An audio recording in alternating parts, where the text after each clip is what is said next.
नमस्कार, स्वागत है आपका हमारी इस खास पेशकश में। मैं हूं राजेश राज। दोस्तों, आज हम एक बात कर रहे हैं देश की एक ऐसी शख्सियत से जो मंडल आंदोलन के नायक रहे। केंद्र सरकार में आधा दर्जन से ज़्यादा मंत्रालयों का उन्होंने जिम्मा संभाला। स्टील, कोल, वेलफेयर, रेल, फर्टिलाइजर, तमाम मंत्रालयों को उन्होंने बहुत ही खूबसूरती से चलाने का काम किया। जहां हम बात कर रहे हैं लोक जनशक्ति पार्टी के राष्ट्रीय अध्यक्ष रामविलास पासवान जी का, जो अभी हमारे साथ बातचीत के लिए मौजूद हैं। रामविलास जी, बहुत स्वागत है आपका डीडी न्यूज़ में। सर, सरकार ने 100 दिन पूरे किए हैं और प्रधानमंत्री ने कई तरह की जो कवायद है उसको पूरा भी किया है। सरकार ने कहा कि हमने 100 दिन में बहुत सारे प्रगति के काम किए हैं। खाद्य और उपभोक्ता मामले के मंत्रालय का जिम्मा आपके पास है। अगर हम देखें तो 100 दिन में क्या क्या आपने अचीवमेंट्स किए हैं? देखिए, 100 दिन का समय कोई बहुत ज़्यादा समय नहीं होता है, चूँकि यदि किसी घर में भी आप जाते हैं तो उसको सफाई वगैरह करने में तो 2-3 महीना लग ही जाता है। लेकिन उसके बावजूद भी हम लोगों ने प्रयास किया है कि ज़रूर एक सिग्नल दें और कुछ निर्णय भी लिए हैं। सबसे पहला है कि महंगाई हमारे लिए सबसे बड़ी चुनौती है और हर साल आप देखते होंगे कि इस महीना में आकर के कीमतें बढ़ जाती थी और 100 रुपया तक जो है प्याज, टमाटर वगैरह पहुंच जाता था। इस बार हमने जो ही महीना शुरू हुआ और सरकार में आए, हमने खाद्य मंत्री का सम्मेलन बुलाया और उनको हम लोगों ने स्पष्ट रूप से निर्देशन दिया कि किसी भी हालत में जो है महंगाई पर रोक लगानी चाहिए। एसेंशियल कमोडिटी एक्ट हैं, उसको हम लोग संशोधन करने के लिए जा रहे हैं। जो prevention of black marketing act है उसमें हम लोग संशोधन करने के लिए जा रहे हैं। जो हमारा BIS है, ब्यूरो ऑफ इंडियन स्टैंडर्ड्स, उसमें सुधार करने जा रहे हैं कि हम जो प्राइम मिनिस्टर ने कहा कि make in India, made in India, कि भारत में बने और बेस्ट क्वालिटी का बने, जिससे कि दूसरे मुल्क में जाकर के वो अपना सिक्का जमा सके। आज आप देख रहे हैं कि यहाँ हर चीज़ में जहाँ जाइए मेड इन चाइना हमेशा मिलेगा। दीपावली के दिन जाइए, कभी भी जाइए, जहाँ जाइए चाइना चाइना चाइना। तो हम क्यों नहीं मार्केट को कंट्रोल कर सकते हैं?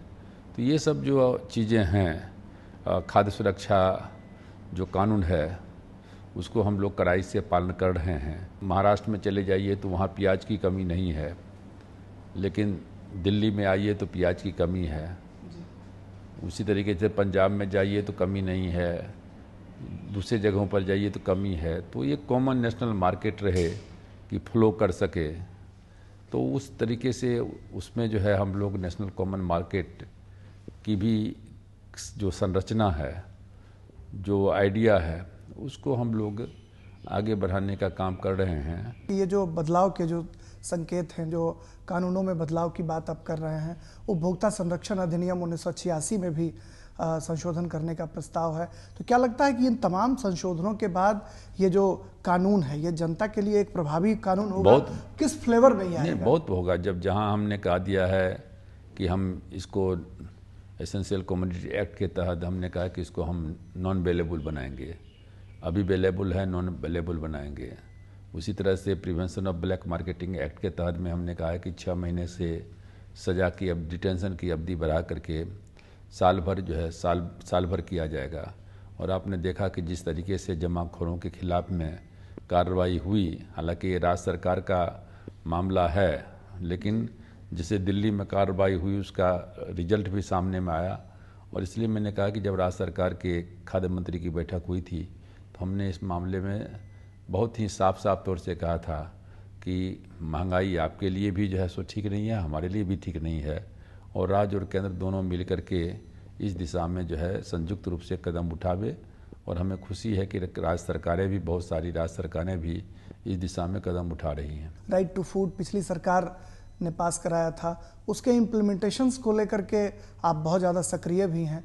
क्या लगता है कि ये कानून एक गरीबों को अनाज मुहैया कराने में प्रभावी कानून साबित होगा? देखिए, निश्चित रूप से ये प्रभावी कानून है, लेकिन इसमें कुछ हमारी समझ से खामियां भी हैं। जैसे जो पहले कानून था उसके तहत एपीएल, बीपीएल और अंत्योदय था। एपीएल को थोड़ा ज़्यादा दाम पर 6 रुपये किलो गेहूँ, 8 रुपये किलो चावल मिलता था।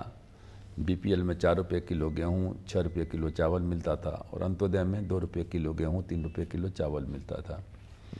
फूड सिक्योरिटी एक्ट लागू हो जाने के बाद जो है वो 2 रुपये किलो गेहूँ मिलेगा, 3 रुपये किलो चावल मिलेगा। और अंतर इतना ही है कि उसमें बीपीएल फैमिली को जो है 35 केजी पर परिवार जो है महीना में मिलता था। इसमें 5 किलो पर व्यक्ति मिलेगा, उसमें थोड़ा कम होगा। लेकिन ओवरऑल हमारा जो सब्सिडाइज जो हमारा रेट है उसकी जो अनाज है उसमें वृद्धि होगी और दाम भी मतलब पैसा भी सरकार को ज़्यादा लगेगा। लेकिन उसमें एक माइनस पॉइंट ये है कि पहले बीपीएल कार्ड के ऊपर में जो है वो हर तरह की फैसिलिटीज मिल जाती थी, बहुत सारी उसमें सुविधाएं मिलती थी, हॉस्पिटल में फ्री में इलाज हो जाता था। वो सारा चीज़ इसमें दिक्कत हो रही है, उसको कैसे दुरुस्त किया जाए इस पर देखेंगे। जन वितरण प्रणाली भी आपके विभाग के अंतर्गत आता है। सरकार के सामने एक बड़ी चुनौती रही है इसके इम्प्लीमेंटेशंस को लेकर के। जो पीडीएस सिस्टम है उस पर लगातार सवाल उठते रहे हैं देश भर में कि जन वितरण प्रणाली के माध्यम से जो गरीबों को अनाज मिलता है उसमें कई बार बिचौलियों के कारण या फिर लैप्सेस के कारण गरीबों को उसका लाभ नहीं मिल पाता है। आप चूँकि उस वर्ग का प्रतिनिधित्व करते हैं जो बिल्कुल गरीब तबका है, तो क्या उम्मीद की जाए कि आपके नेतृत्व में जो पीडीएस सिस्टम है वो ठीक हो पाए? देखिए, वितरण का काम जो है वो पीडीएस जिसको कहते हैं पब्लिक डिस्ट्रीब्यूशन सिस्टम, तो वो पूरा का पूरा राज्य सरकार के मामले में है। लेकिन उसमें काफ़ी प्रॉब्लम्स हैं, दिक्कत हैं। एक तो कार्ड सही ढंग से नहीं बन पाता है, नंबर 1।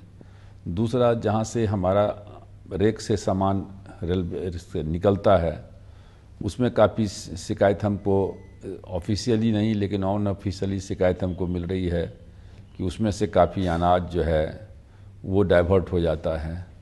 फिर जो गरीब लोग हैं उनको जो जिस क्वालिटी का हम सामान भेजते हैं उनको सामान नहीं मिल पाता है, और जो जितना सामान मिलना चाहिए, जिस रेट पर मिलना चाहिए वो नहीं मिल पा रहा है। जिसके लिए हम लोग सारे चीज़ को ऑनलाइन कर रहे हैं और उसमें हम लोग नई टेक्नोलॉजी जो है उसका हम इस्तेमाल करने के लिए कहें, और साल भर के अंदर में हमको लगता है कि ये जो लीकेज हैं उनको हम बंद करने में कामयाब हो जाएंगे। प्रधानमंत्री ने चुनाव के दौरान भी ये वायदा किया था और मैनिफेस्टो में भी शायद इसका जिक्र है कि एफसीआई जो है उसके जो कार्यकलाप हैं उस पर उन्होंने सवाल उठाए थे। तो क्या एफसीआई का जो है वो पुनर्गठन किया जा सकता है, उसको नए स्वरूप में लाने की क्या कवायद है? नहीं, उसके लिए एक कमेटी बन गई है और बहुत हाई पावर कमेटी बनी है जिसके अध्यक्ष शांता कुमार जी हैं, और उस कमेटी को कहा गया है कि 3 महीने के अंदर में रिपोर्ट दें। उसमें सारे के सारे जो बड़े बड़े एक्सपर्ट लोग हैं वो उसमें मौजूद हैं, और 3 महीने के अंदर में रिपोर्ट आने के बाद निश्चित रूप से उस पर कार्रवाई की जाएगी। क्या मतलब उसका जो स्वरूप होगा वो कैसा होगा? नहीं, अभी तो हम कुछ नहीं कर सकते हैं क्योंकि वो ऑलरेडी कमेटी उसके लिए बनी है। हाँ, महंगाई के मोर्चे पर कई बार चुनौतियां जो हैं वो देखने को मिलती हैं। आपने आलू प्याज की बात की।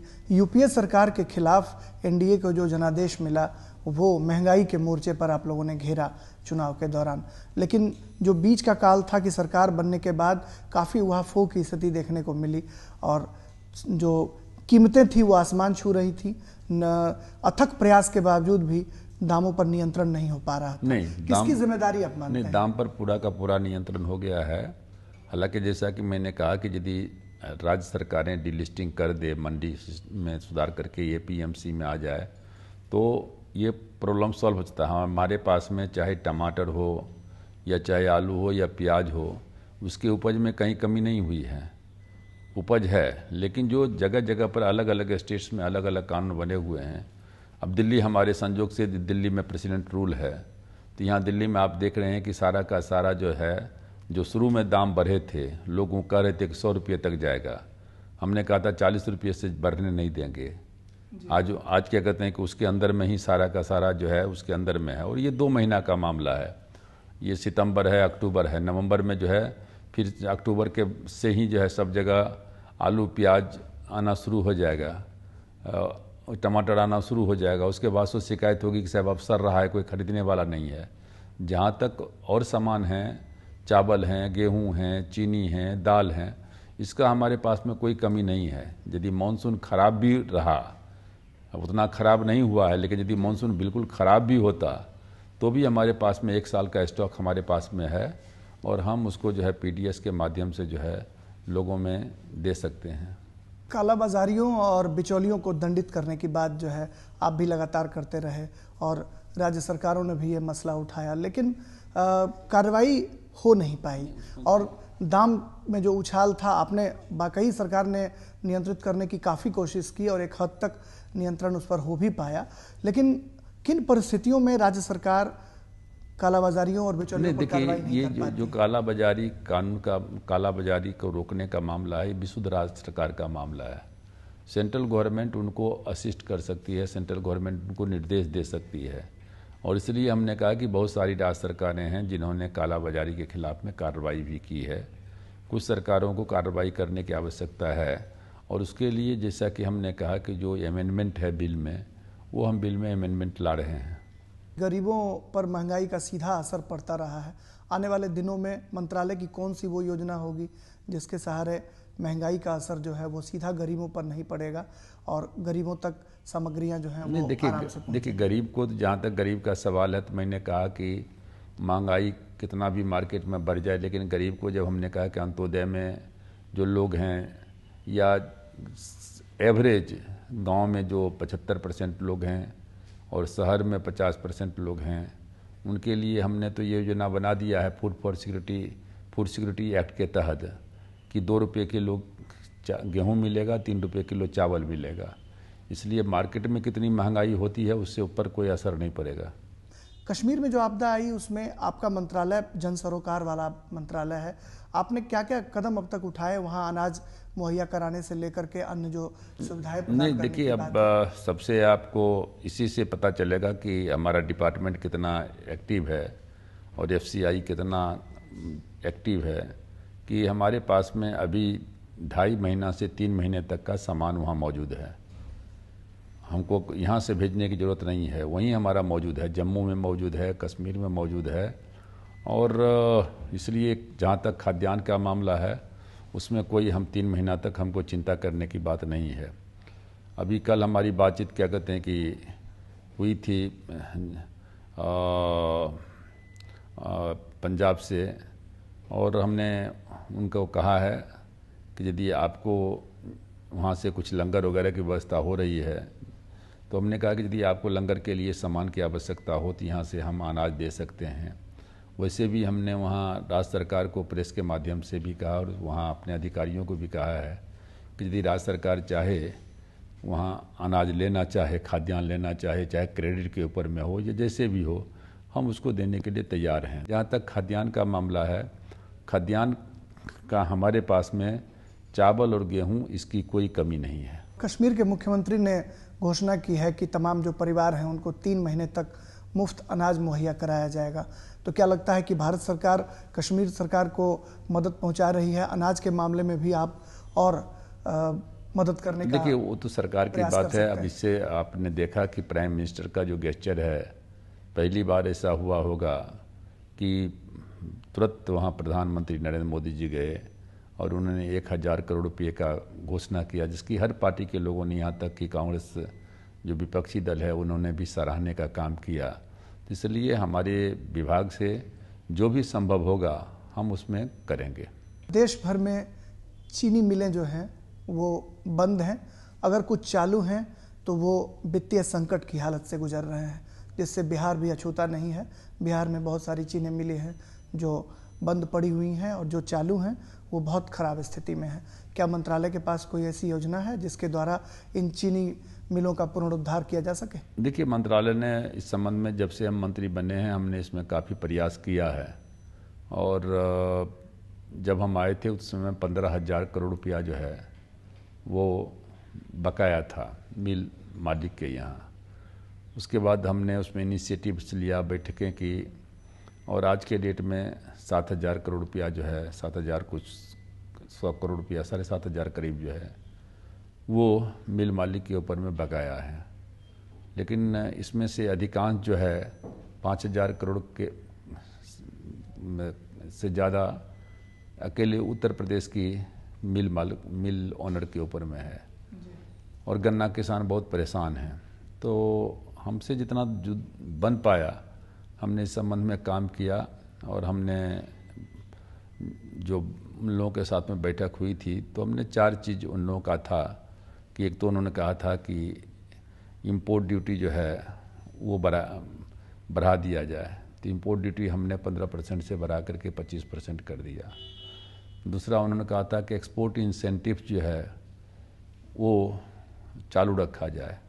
हमने एक्सपोर्ट इंसेंटिव को चालू ही नहीं रखा बल्कि 3300 रुपया था उसको 3370 रुपया कर दिया। तीसरा था कि जो सॉफ्ट लोन है वो सॉफ्ट लोन को 5 साल के लिए किया जाए, अभी 3 साल तक का है। तो हमने कहा कि आप पैसा पेमेंट करो, हम उसको भी सोचेंगे। चौथा उन्होंने कहा था एथेनॉल है, एथेनॉल को जो है सो 2% अभी यूटिलाइजेशन होता है, उसको 5 से 10% किया जाए, वो भी मान लिया। तो जो हमसे बन पाया उसको हमने किया। लेकिन हमें इस बात का दुख है कि अभी तक जो मिल मालिक हैं वो किसान का बकाया पैसा नहीं दे रहे हैं और उल्टे मिल को बंद करने की धमकी दे रहे हैं। तो हमने उनको कहा है कि भाई किसान के पास में तो बहुत सारे ऑप्शन हैं, आप गन्ना नहीं बोएगा तो दूसरा चीज़ बो लेगा। हाँ, बिल्कुल। लेकिन आपके पास में क्या ऑप्शन है? आपका चीनी मिल बंद हो जाएगा तो क्या ऑप्शन है?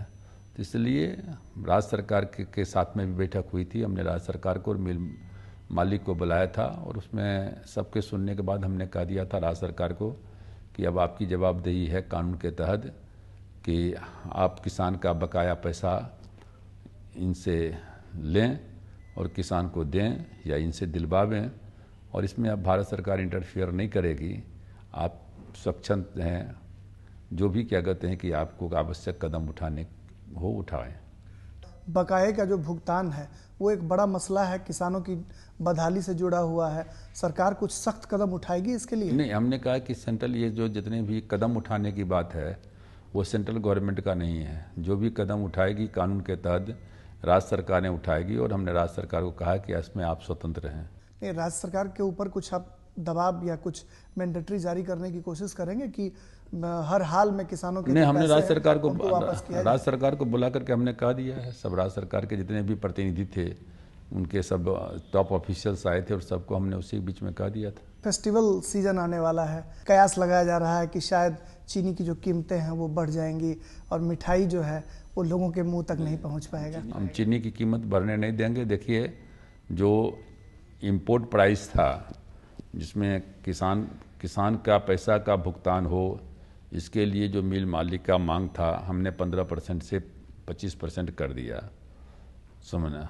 हालांकि उससे हमको डर लग रहा था कि 1 रुपया किलो बढ़ेगा, लेकिन इसके बाद से दाम बढ़ने का कोई प्रश्न नहीं है। हमारे पास में चीनी का भंडार भरा हुआ है और चीनी की कोई कमी नहीं है, इसलिए चीनी के दाम मूल्य वृद्धि का कोई सवाल नहीं है। गन्ने के उत्पादन से लेकर कंज्यूमर तक पहुंचने का जो मसला है उसमें ट्रांसपोर्टेशन कहीं ना कहीं एक बड़ी समस्या हो जाती है। गाँव में खासकर सड़कें बहुत ख़राब हैं, ट्रांसपोर्टेशन के कारण कीमतें बढ़ती हैं और जो किसान हैं उनको उनका वाजिब हक नहीं मिलता है, जनता पर उसका भार पड़ता है। ये बात आपका इसके लिए क्या सरकार ने कोई देखिए, योजना इसके लिए सबसे बड़ी बात है कि आप देखेंगे तो 2 चीज़ है। एक तो किसान, जैसे उत्तर प्रदेश है तो जिस गन्ना का वेराइटीज बिहार और उत्तर प्रदेश में किसान जो बीज का इस्तेमाल करते हैं वेराइटीज का, उसमें सुधार करने की आवश्यकता है। यदि आप महाराष्ट्र में देखेंगे तो 1 किलो जो है 1 क्विंटल गन्ना में 11 किलो चीनी होता है और उत्तर प्रदेश में जो है 9 किलो होता है और बिहार में 7 से 8 किलो होता है। तो एक तो है कि वेराइटीज जो है वो जो होना चाहिए उत्तम वेराइटीज वो नहीं है। दूसरा क्या है कि महाराष्ट्र वगैरह में जाएंगे तो जो मिल मालिक हैं वो पहले ही तय कर लेते हैं किसान के साथ में कि ये ठीक है, आप इसको हम खरीदते हैं, और जब जब ज़रूरत होती है वहाँ से किसान फसल काटा और जाकर के मिल में पिराई हुआ। बिहार में, उत्तर प्रदेश में क्या होता है कि जो बात आपने कहा, एक तो सड़क की हालत अच्छी नहीं है, और दूसरा जब गन्ना काट करके गया मिल के तो 2-2 दिन 3-3 दिन तक जो है सो वो किसान जो है वो वहाँ वहीं बैठ करके सोया रहता है, बैठा रहता है, और उसमें गन्ना का जो रस होता है वो काफ़ी मात्रा में सूख जाता है। तो इसलिए जो उसका जो रेशियो है, चीनी का जो प्रोडक्शन का रेशियो है वो बहुत कम जाता है। तो ये दोनों को देखने की आवश्यकता है। कुछ रोड मैप बनाने की कोशिश की जाएगी कि राज्य सरकार से बातचीत करके? नहीं, हम लोग इस संबंध में प्रयत्नशील हैं और राज्य सरकार को हम लोग कह भी रहे हैं, उनसे बातचीत भी कर रहे हैं। सर, आलू और प्याज के भंडारण और संरक्षण का जो मसला है वो एक गंभीर समस्या है, और उसको लेकर कई बार जो प्याज और आलू की कीमतें हैं वो बढ़ जाती हैं। भंडारण और संरक्षण की दिशा में आपका मंत्रालय अब तक क्या कर रहा है? देखिए, सबसे बड़ी बात है कि जो आलू जो है, आलू प्याज, ये जो ऐसा चीज़ है टमाटर कि ये तुरंत जो है ये ख़राब होने वाली चीज़ है। 1 दिन 2 दिन इसका लाइफ है, उसके बाद से क्या कहते हैं कि वो ख़त्म हो जाता है। तो इसलिए हमारे पास में दुर्भाग्य से अभी तक ऐसा कोई स्टोरेज नहीं है। जैसे चावल है, गेहूं है, तो आप इसको 1.5 साल तक स्टोरेज कर सकते हैं। लेकिन इसके लिए अभी हमने जो भाभा एटॉमिक इंस्टीट्यूट है, तो उससे हम लोगों ने, उनके जो थे भाभा इंस्टीट्यूट के, उनको बुला करके हम लोगों ने बातचीत किया, और हम लोगों ने कहा कि कोई ऐसा टेक्नोलॉजी निकाला जाए, रेडिएशन के माध्यम से हो या जो भी हो, कि जिसके तहत जो है हम प्रिजर्व कर सकें। यदि हम 3 महीना भी प्रिजर्व कर लें आलू, टमाटर और प्याज को, तो फिर जो दाम है वो कभी नहीं बढ़ेगा। लेकिन इसके लिए दुर्भाग्य से अभी तक जो है ऐसा कोई स्टोरेज तैयार नहीं हो पाया है, और हमारी सरकार को बने अभी 100 दिन हुए हैं। हम कोशिश करेंगे कि इस दिशा में हम कदम उठावें। 100 दिन के पैमाने पर विपक्षी जो हैं वो लगातार आलोचनाओं के द्वारा घेरने का भी काम कर रहे हैं। खाद्य और उपभोक्ता मंत्री अपने नज़रिए से क्या कहेंगे पूरे 100 दिन? देखिए, 100 दिन में जो है, जो सरकार ने जितना काम किया है और जो देश का इमेज बढ़ा है, उसको देश दुनिया समझ रहा है और सराह रहा है। आप 100 दिन, कोई, हमने कहा कोई ज़्यादा दिन नहीं होता है, लेकिन हर मंत्रालय में जो कार्य की संस्कृति है वो बन रहा है, और हर मंत्रालय ने निर्णय भी लिए हैं। देश की प्रतिष्ठा बढ़ी है। पहली बार हुआ है कि जो सार्क का हमारा सार्क के जितने हेड थे 60 के देश के, वो सारे के सारे शपथ ग्रहण समारोह में आए। प्रधानमंत्री का दौरा हुआ, भूटान में दौरा हुआ, नेपाल में दौरा हुआ, अभी अमेरिका जा रहे हैं, यूएसए जा रहे हैं, और एकाएक लग रहा है कि जो भारत का जो क्या कहते हैं कि जो प्रतिष्ठा है या जो साख है वो विदेश में आगे बढ़ा। एक समय में अमेरिका हमारे ऊपर में आंख दिखलाता था, पाकिस्तान जो है जो जी चाहता था कर लेता था। आज किसी की हिम्मत नहीं हो रही है। तो इसलिए जो अंतर्राष्ट्रीय जगत में देखेंगे तो हमारी साख बड़ी है।